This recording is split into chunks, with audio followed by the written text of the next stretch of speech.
I'm Jane Robinson. I'm one of the founders and directors of Cutting Technologies, a small manufacturing business based in Barnsley in South Yorkshire. We use industrial lasers to cut metal and wood and plastics for all sorts of industries, from engineering to creative.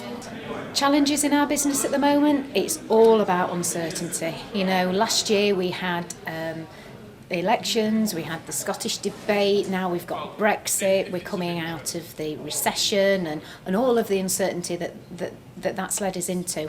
It feels like we just need to get a nice, flat, steady place on which to grow from, because at the moment you really don't know which way it's going to go with Brexit, and we'd just like to be able to get the other side of it all and really know and understand where we are and be able to make the important business decisions that we've got to make and actually move forward.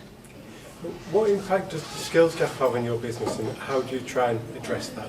We really would like to train more in-house, and we've put our own training plan together, and that's been very successful, and we've actively been looking at apprentices. One thing that we've found is actually recruiting apprentices has been very difficult, because the provision in terms of the academic institution that can provide, you know, the training and things that we need is not necessarily in the best place for us geographically. So you've got a 16-year-old who's got to take 2 or 3 trains or buses to be able to find us, and it's quite difficult. So it's a problem that we'd like to solve more for ourselves, but it's a bit of a struggle at the moment. And with the changes that are going through with the apprentices levy and all of that kind of stuff, nobody really knows how that's going to fit together quite, and it's not very clear. So we would like to see more clarity on how that's going to work, and we'd like to be encouraged more to do our own training. And in general, are you optimistic about the future?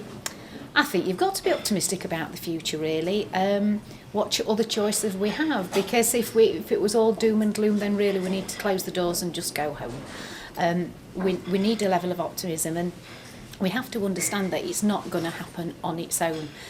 There are lots of things happening out there in the world, and you know, everybody's talking about the Brexit and all that kind of stuff, but we have to just keep forging on and doing the things that we know we're good at, and evolving and expanding and moving forward, because without that, you know, we really are sunk. So optimism is everything, I think.